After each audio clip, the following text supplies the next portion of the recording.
Hello students, मैं अभिषेक जांगीर आपका फिर से स्वागत करता हूं। तो हमने लास्ट क्लास में एक क्वेश्चन सॉल्व किया था। आज हम उसके आगे से डिस्कस करेंगे। तो आज एक और क्वेश्चन सॉल्व करते हैं। पहले उसी के जैसा है कि a minus B intersection C, ये जो होगा बराबर होगा किसके? a minus B union a minus C के। आपको इसको प्रूव करना है कि a minus B union C जो है बराबर है a minus B union a minus C के। तो हम क्या करेंगे, सबसे पहले हम मानते हैं, माना, आपने क्या कर लिया, माना है, आपने LHS ले लिया और LHS को हमको RHS के बराबर दिखाना है। तो बराबर दिखाने का सबसे अच्छा तरीका ये होता है कि इसको LHS को RHS का सबसेट दिखा दो और RHS को LHS का सबसेट दिखा दो, तो दोनों क्या हो जाएंगे, बराबर प्रूफ हो जाएंगे। तो हम सबसे पहले ऐसे मान लेते हैं कि हमने इसका कोई एक एलिमेंट ले लिया LHS का, तो हमने एक एलिमेंट x ले लिया है जो बिलोंग कर रहा है a minus B intersection c में।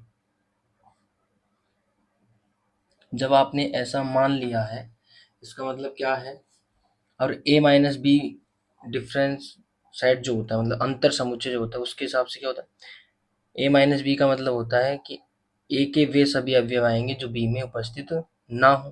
तो यहाँ पर अगर x इसमें बिलोंग कर रहा है, इसका मतलब x a में उपस्थित है लेकिन x इस b इंटरसेक्शन c में उपस्थित नहीं है। तो हम इसको ऐसे लिख सकते हैं कि x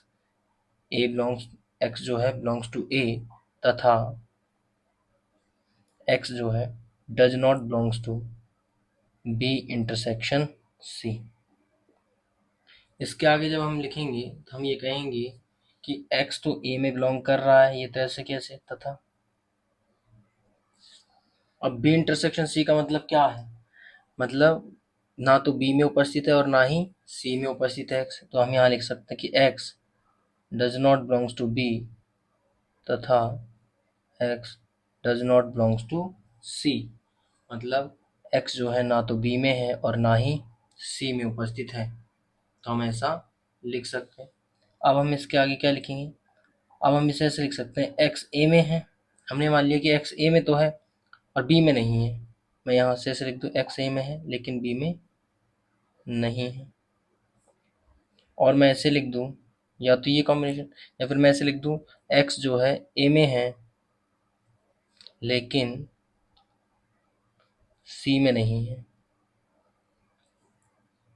तो अंतर समुच्चय की परिभाषा से क्या हो जाएगा, x a में है b में नहीं है, इसका मतलब x जो है a माइनस बी में उपस्थित है और यहाँ से क्या हो जाएगा, x जो है a माइनस सी में उपस्थित है, अंतर समुच्चय की परिभाषा। तो ओवरऑल क्या बन गया, x जो है कहाँ बिलोंग करेगा भाई, a माइनस बी में, a माइनस सी में, तो इन दोनों की यूनियन में भी ये बिलोंग करेगा। कर गया। इसका मतलब ये समझ में आया कि a माइनस बी, जो x कहाँ से लिया था आपने, यहाँ से लिया था a minus B intersection C से। तो a minus B intersection C जो है सबसेट है a minus B union a minus C का। ठीक, ये हमने इक्वेशन नंबर 1 दे दी। अब हम इसका विलोम प्रूफ करेंगे कि ये जो है a minus B union a minus C subset है किसका, a minus B intersection C का। तब हम मान लेते हैं, विलोम कर रहे हैं सिद्ध। तो माना कि एक एलिमेंट आपने यहाँ से ले लिया a minus B union a minus C से ले लिया। इसका मतलब क्या है कि x जो एलिमेंट होगा यूनियन में, इसका मतलब इसमें भी होगा और इसमें भी होगा। a माइनस बी में होगा, या तो इसमें होना चाहिए, या x कहाँ उपस्थित होना चाहिए, a माइनस सी, मतलब इन दोनों में से कहीं ना कहीं उपस्थित होगा। अब हम क्या कह सकते हैं, अंतर समुच्चय के साथ परिभाषा से क्या हो जाएगा कि ए में उपस्थित है, एक्स जो है ए में उपस्थित है, बी में उपस्थित नहीं है। यहां से ये प्रूफ हुआ। यहाँ हम ये कह सकते हैं यहाँ से एक्स जो है ए में है तथा एक्स सी में उपस्थित नहीं है। कह सकते हैं कि नहीं कह सकते? बिल्कुल कह सकते हैं यहाँ तक। इसके आगे देखिए आप, तो यहाँ से ओवरऑल ये पता लग रहा है एक्स जो है ए में है, एक्स यहाँ से भी ए में है और यहाँ से भी ए में है, तो हम ओवरऑल ये कह सकते हैं कि एक्स जो है ए में है तथा अब हम ये कह सकते हैं एक्स बी में नहीं है तथा एक्स सी में नहीं है। इसका मतलब क्या है, एक्स ए में है तथा जब एक्स जो है बी और सी दोनों में नहीं है, इसका मतलब एक्स जो है इन दोनों के इंटरसेक्शन में भी नहीं होगा। इंटरसेक्शन में वही आते हैं जो दोनों में उपस्थित हो, और यहाँ तो दोनों में ही नहीं है एक्स, इसका मतलब ये इन दोनों के इंटरसेक्शन में भी उपस्थित नहीं होगा। ठीक, तो अगली लाइन में हम क्या कह सकते हैं कि एक्स जो है ओवरऑल ए माइनस बी इंटरसेक्शन सी में उपस्थित है, मतलब एक्स ए में उपस्थित है लेकिन इसमें उपस्थित नहीं है। तो यहाँ से हमें ये पता चला कि ये जो है ए माइनस बी, क्योंकि हमने एक्स कहाँ से लिया था, यहीं से लिया था, तो A minus B union A minus C, ये क्या आ गया, सबसेट आ गया है किसका, A minus B intersection C का, और ये हो गया इक्वेशन नंबर 2। अब हमारे पास इक्वेशन 1 आ गई, इक्वेशन 2 आ गई। हमने दिखा दिया कि एल एच एस जो है आर एच एस का सबसेट है पहले इक्वेशन में, और दूसरी इक्वेशन में दिखा दिया कि आर एच एस जो है एल एच एस का सबसेट है। इसका मतलब क्या है कि दोनों आपस में एक दूसरे के बराबर हैं। तो अब नेक्स्ट पेज पर देखते हैं। तो अब हम समीकरण 1 तथा 2 से क्या कह सकते हैं, ये कह सकते हैं कि ए माइनस बी इंटरसेक्शन सी जो है बराबर है ए माइनस बी के यूनियन ए माइनस सी के। ये हमने इसमें प्रूफ कर दिया है। ये क्वेश्चन समझ में आ गया। अब हम एक डेफिनेशन सीखते हैं इससे पहले, और क्वेश्चन सॉल्व करने से पहले एक दो डेफिनेशन और है, उनको और देख लेते हैं, फिर हम अपने आगे की क्वेश्चन सॉल्व करेंगे। सबसे पहले हमें ये समझना है, एक सार्वत्रिक समुच्चय होता है। क्या होता है? सार्वत्रिक समुच्चय, जिसे हम इंग्लिश में यूनिवर्सल सेट कहते हैं। Universal set. अब ये यूनिवर्सल सेट क्या होता है इसको समझेंगे, तो इसके लिए लिखें, सेट थ्योरी में जो आप समुच्चय सिद्धांत पढ़ते हैं, इसमें सेट थ्योरी में सभी समुच्चय, मतलब जितने भी समुच्चय होते हैं वो सब किसी न किसी समुच्चय, किसी न किसी अन्य समुच्चय के, अन्य समुच्चय के उपसमुच्चय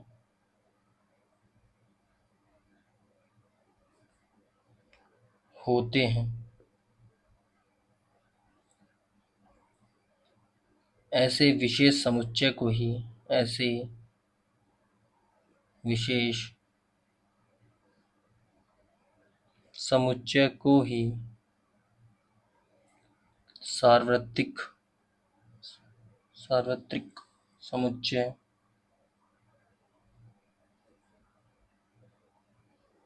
कहते हैं। जैसे उदाहरण समझे, जैसे कोई समुच्चय ए है,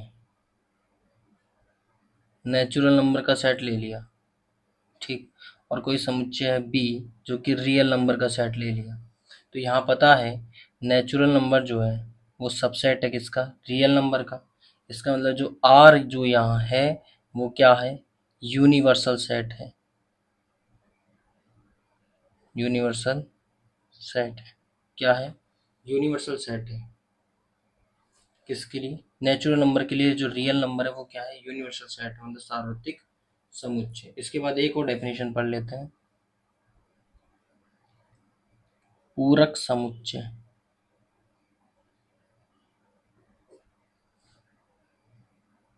कि पूरक समुच्चय क्या होता है? किसी समुच्चय ए का किसी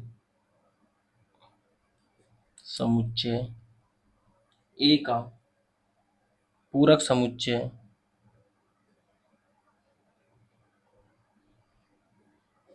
किसी समुच्चय ए का पूरक समुच्चय यूनिवर्सल सेट माइनस ए, सॉरी एक सेकंड, हमने इस इधर एक लाइन और लिख लेना। इसे कैपिटल यू से दर्शाया जाता है। ठीक है। किसी समुच्चय ए का पूरक समुच्चय u माइनस ए होता है, u माइनस ए होता है, अर्थात अर्थात u के सभी अवयवों का समुच्चय, u के सभी अवयवों का समुच्चय जो ए में उपस्थित नहीं हो,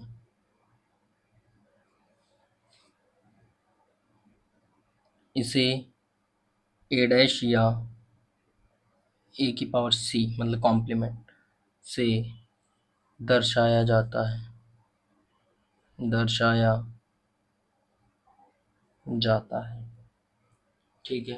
तो हमने ये समझ लिया कि पूरक समुच्चय क्या होता है। मतलब एक ऐसा समुच्चय, मतलब कोई भी सेट है, कोई भी सेट ए है तो उसका पूरक समुच्चय ए माइनस यू से दिखाया जाएगा। मतलब इसमें वो एलिमेंट आते हैं पूरक समुच्चय में जो उस समुच्चय मतलब ए सेट में उपस्थित नहीं है, उसके यूनिवर्सल सेट में उपस्थित है, वो वाले अवयव इसमें शामिल होते हैं। अब हम समझे तो इसमें कौन कौन से एलिमेंट आते हैं वो देखो। ए डैश कह दें या फिर ए कॉम्प्लीमेंट कह दें, इसमें कौन से अवयव शामिल होंगे तो समझते हैं।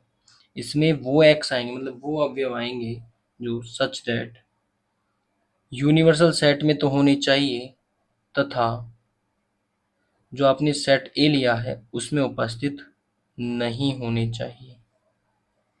अब हम इसके लिए कोई उदाहरण समझेंगे, उदाहरण से हमें ज़्यादा अच्छा क्लियर होगा कि किस तरीके के इसमें अवयव आएंगे और किस तरीके के नहीं आएंगे, और वो हम देखेंगे अपने नेक्स्ट पेज पर। अब हम अपना उदाहरण देखते हैं। उदाहरण देख, जैसे कि हमने मान लिया कि कोई यूनिवर्सल सेट, जैसे कि ये मान लिया 1 2 3 4 5, ऐसे पूरा का पूरा नेचुरल नंबर ही मान लिया, इसमें इनफाइनाइट नंबर। और कोई सेट ए मान लिया जैसे कि 2 4 6 8 ऐसे। अब ए डैश में या ए कॉम्प्लीमेंट में या इसी को कहते हैं यूनिवर्सल सेट माइनस ए।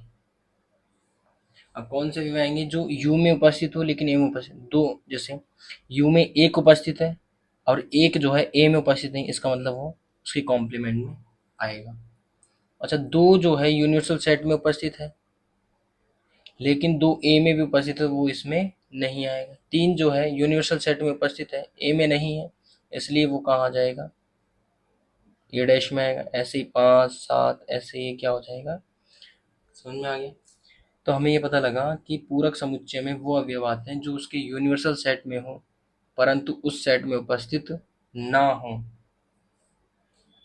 अब हम कुछ क्वेश्चन सॉल्व करेंगे इसके बाद। तो हम क्वेश्चन सॉल्व करते हैं। प्रश्न नंबर जैसे 1 सॉल्व किया है तो हम A cross B union C is equals to A cross B union A cross C. हमें इसे प्रूव करना है कि A cross B union C जो है A cross B union A cross C के बराबर है।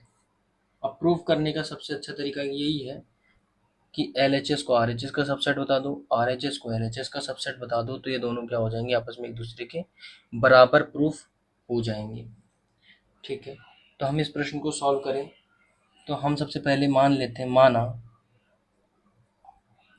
हमने LHS में कोई एलिमेंट मान लिया, हमने मान लिया कि कोई एक अवयव x है जो कि इसमें उपस्थित है। अगर हम इस x को इसमें दिखा दे तो क्या हो जाएगा कि ये जो है इसका सबसेट है। तो हमने एक अवयव x माना जो कि किसमें उपस्थित है, A cross B union C में उपस्थित है। अब आपने कार्टेशियन प्रोडक्ट पढ़ा होगा, कार्तीय गुणनफल, पिछली क्लास में, तो उसके हिसाब से क्या होता है, अगर A क्रॉस B में कोई अवयव उपस्थित है, ठीक है, सॉरी एक सेकेंड, यहाँ पर x नहीं, x कॉमा y लेना होगा आपको।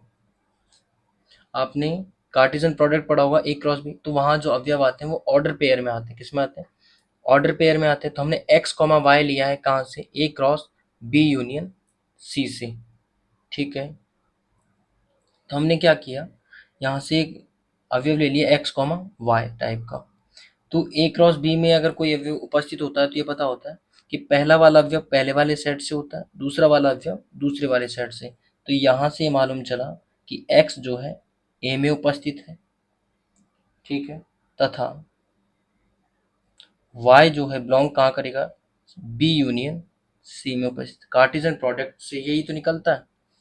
अच्छा, फिर हम कहेंगे कि x A में उपस्थित है तथा अब कोई भी अवयव जो है यूनियन में है, इसका मतलब वो या तो बी में है या फिर सी में है।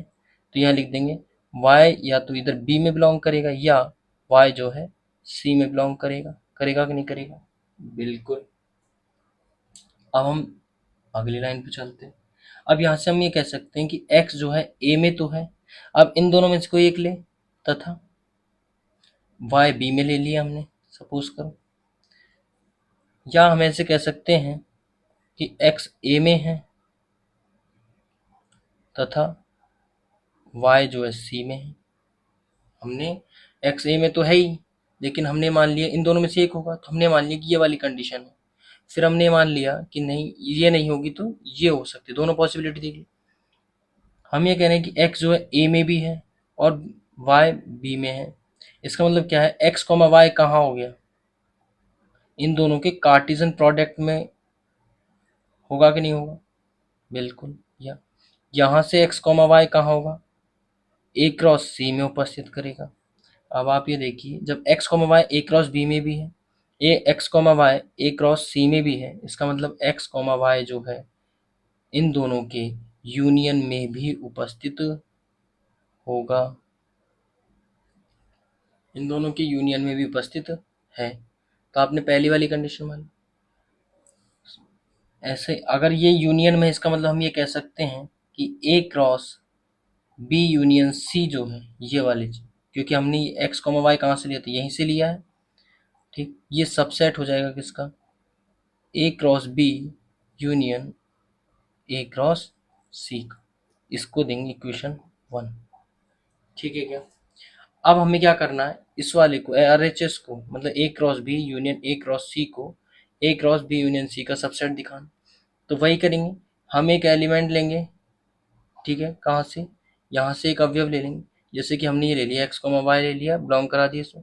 इसका मतलब क्या है, एक्स कॉमा वाई जो है यूनियन में दिखा रहा है, इसका मतलब क्या है, इसमें भी होगा और या तो इसमें होगा। तो हमने ऊपर वाली लाइन में चले गए। अब हम रिवर्स प्रोसेस चल रहे हैं, तो एक्स कॉमा वाई ए क्रॉस बी में है या एक्स कॉमा वाई ए क्रॉस सी में है। अब क्रॉस में इसका मतलब पहला एलिमेंट ए का होगा, दूसरा एलिमेंट बी का होगा। क्यों, क्योंकि ऑर्डर पेयर में लिखा जाता है, ऐसा ही इसमें भी उपस्थित होगा क्या, एक्स ए में है और वाई सी में।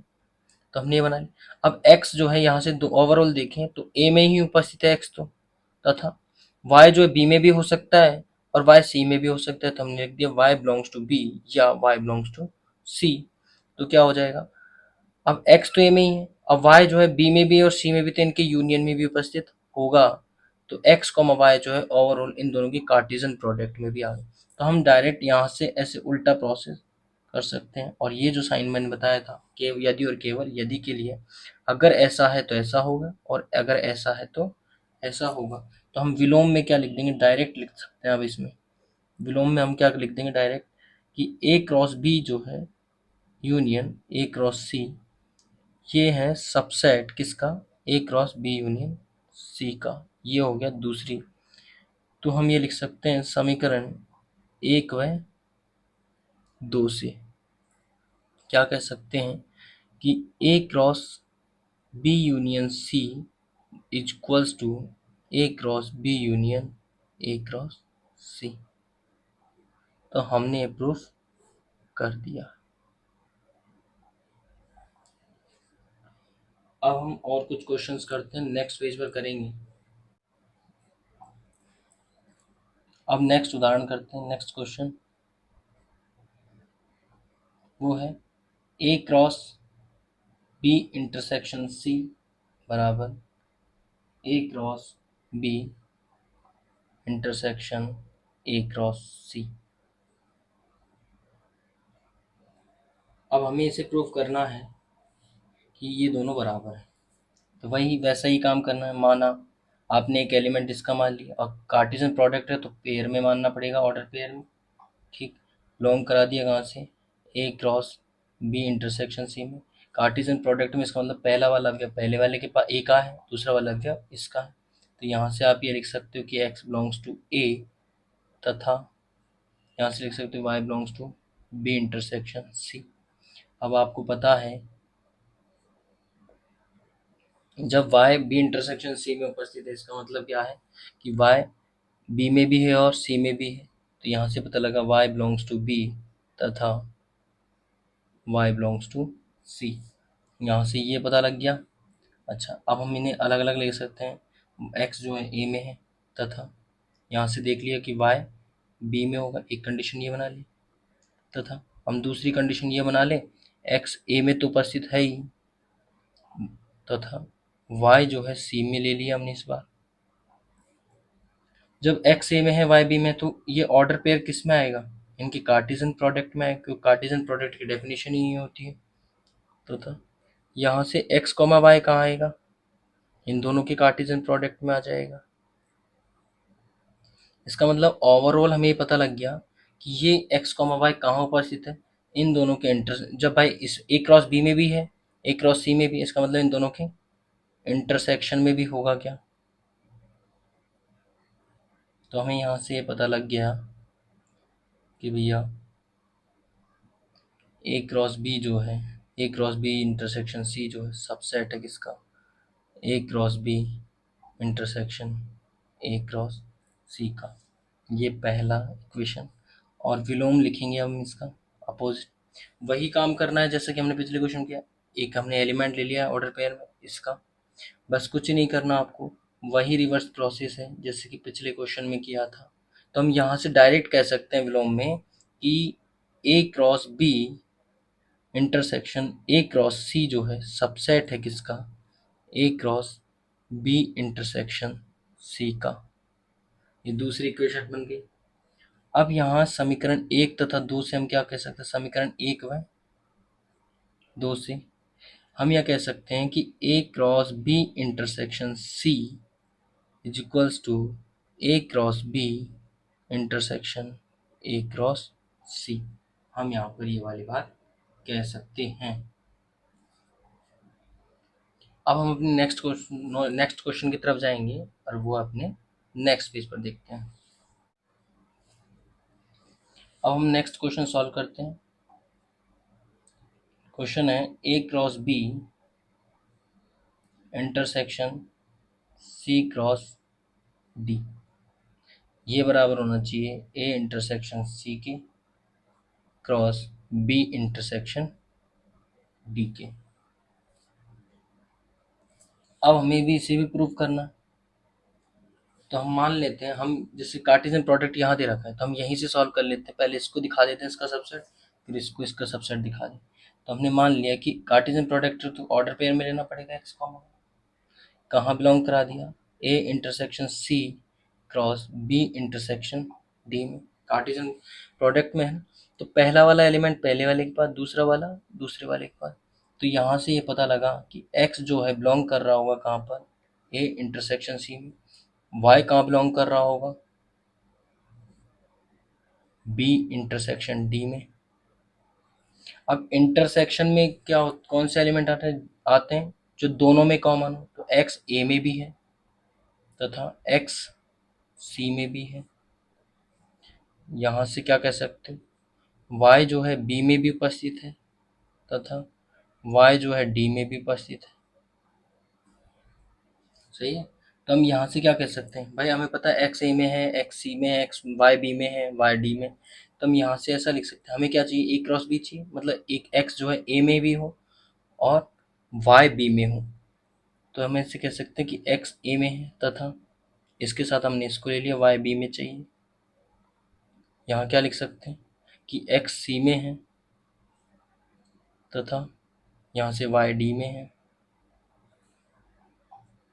तो ये ऑर्डर पेयर कहाँ चला गया, इनके कार्टेशियन प्रोडक्ट में चला गया, मतलब कार्तीय गुणनफल में तथा, और यहाँ से कहाँ चला जाएगा ये ऑर्डर पेयर, इन दोनों के कार्टेशियन प्रोडक्ट में। तो ओवरऑल ये कहाँ चला गया, इन दोनों के इंटरसेक्शन में चला जाएगा, इन दोनों के इंटरसेक्शन में चला गया। भाई इसमें भी ये उपस्थित है और इसमें भी उपस्थित, तो दोनों में उपस्थित है, इसका मतलब इंटरसेक्शन में भी होगा। तो यहाँ से हमारे पास ये निकल कर आया कि ए इंटरसेक्शन सी जो है क्रॉस बी इंटरसेक्शन डी, ये सबसेट है किसका, A intersection B, sorry A cross B intersection C cross D का। ये इक्वेशन नंबर। तो हमें विलोम लिखना है इसका, वही विलोम में कुछ नहीं करना जैसे हमने पिछले क्वेश्चन में किया।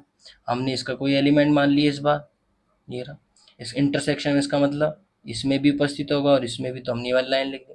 क्रॉस में इसका मतलब पहला वाला अवयव पहले वाले के पास, दूसरा वाला अवयव दूसरे वाले, ऐसा इसमें कर दिया क्या, तो ये वाली लाइन भी आ गई। अब हमने लिख लिया कि x ए में है और x सी में है, तो यहाँ से लिख देंगे x ए में और x सी में, ये लिख दिया। y बी में और y डी में है, तो यहाँ लिख दिया। ए और सी में, इसका मतलब उन दोनों के इंटरसेक्शन में भी है, y जो है बी और डी दोनों में, इन दोनों के इंटरसेक्शन में भी है। तो हम ओवरऑल कह सकते हैं कि कार्टेशियन प्रोडक्ट में ये ऑर्डर पेयर आ रहा हो। तो हम यहाँ से डायरेक्ट क्या कर सकते हैं, रिवर्स कर सकते हैं। कर दिया। तो यहाँ से समझ में आया कि ए क्रॉस बी जो है इंटरसेक्शन सी क्रॉस डी, ये सबसेट आ जाएगा किसका, A intersection C cross B intersection D. ये दूसरा समीकरण। तो समीकरण 1 व 2 से क्या कह सकते हो आप, A cross B intersection C cross D जो है बराबर आ गया किसके, A intersection C cross B intersection D के। किया हमने इसको प्रूफ कर दिया, प्रूफ हो गया।